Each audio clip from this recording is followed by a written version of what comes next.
8ನೇ ತರಗತಿ ಕನ್ನಡ ಪಠ್ಯ ಪೂರಕ ಅಧ್ಯಯನ 1 ಸಾರ್ಥಕ LBA ಪ್ರಶ್ನೋತ್ತರಗಳು.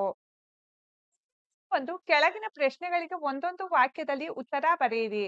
ಪ್ರಶ್ನೆ 1, ಗಾಳಿಯಲ್ಲಿ ಬೂದಿಯನ್ನು ತೂರಿದಾಗ ಎಲ್ಲಿ ಬೀಳುತ್ತದೆ? ಉತ್ತರ: ಗಾಳಿಯಲ್ಲಿ ಬೂದಿಯನ್ನು ತೂರಿದಾಗ ಅದು ಭತ್ತ ಬೆಳೆಯುವ ಗದ್ದೆಯಲ್ಲಿ ಬೀಳುತ್ತದೆ. ಪ್ರಶ್ನೆ 2, ಬೂದಿಯನ್ನು ಹಳ್ಳದಲ್ಲಿ ಹರಿಬಿಟ್ಟಾಗ ಯಾರಿಗೆ ಸಿಗುತ್ತದೆ? ಉತ್ತರ: ಬೂದಿಯನ್ನು ಹಳ್ಳದಲ್ಲಿ ಹರಿಬಿಟ್ಟಾಗ ಅದು ಮೀನಿನ ಬಾಯಿಗೆ ಸಿಗುತ್ತದೆ. ಪ್ರಶ್ನೆ 3, ದೇಹ ಏಕೆ ವ್ಯರ್ಥವಾಗಿದೆ? ಉತ್ತರ: ದೇಹ ಸ್ವಾರ್ಥವನ್ನು ನೆನೆದು ವ್ಯರ್ಥವಾಗಿದೆ. ಪ್ರಶ್ನೆ 2, ಕೆಳಗಿನ ಪ್ರಶ್ನೆಗಳಿಗೆ 3 ಅಥವಾ 4 ವಾಕ್ಯಗಳಲ್ಲಿ ಉತ್ತರ ಬರೆಯಿರಿ. ಪ್ರಶ್ನೆ 4, ಬೂದಿಯನ್ನು ಕೊಳದಲ್ಲಿ ಬಿಡುವುದರಿಂದ ಬದುಕು ಧನ್ಯವಾಗುವುದು ಹೇಗೆ? ಉತ್ತರ: ಬೂದಿಯನ್ನು ಕೊಳದಲ್ಲಿ ಬಿಡುವುದರಿಂದ ಆ ಬೂದಿಯು ಕೆಸರಿನೊಂದಿಗೆ ಕೂಡಿ ಗೊಬ್ಬರವಾಗುತ್ತದೆ. ಇದರಿಂದ ಕಮಲದ ಗಿಡವು ಚೆನ್ನಾಗಿ ಬೆಳೆದು ಹೆಚ್ಚು ಹೂಗಳನ್ನು ಬಿಡುತ್ತದೆ.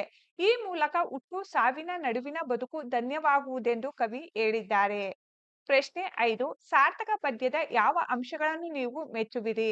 ಉತ್ತರ: ಹುಟ್ಟು ಸಾವಿನ ನಡುವಿನ ಜೀವನದಲ್ಲಿ ನಾವು ಸ್ವಾರ್ಥಪರರಾಗಿರದೆ ಇತರರಿಗೆ ಸಹಾಯ ಮಾಡುವ ಗುಣಗಳನ್ನು ಬೆಳೆಸಿಕೊಳ್ಳಬೇಕು. ಎಲ್ಲರ ಹಿತವನ್ನು ಬಯಸುವ ಹಾಗೂ ಪರರ ಹಿತಕ್ಕಾಗಿ ಶರೀರವನ್ನು ಮುಡುಪಾಗಿಡುವ ಈ ಉದಾತ್ತವಾದ ಅಂಶಗಳನ್ನು ನಾನು ಮೆಚ್ಚುತ್ತೇನೆ.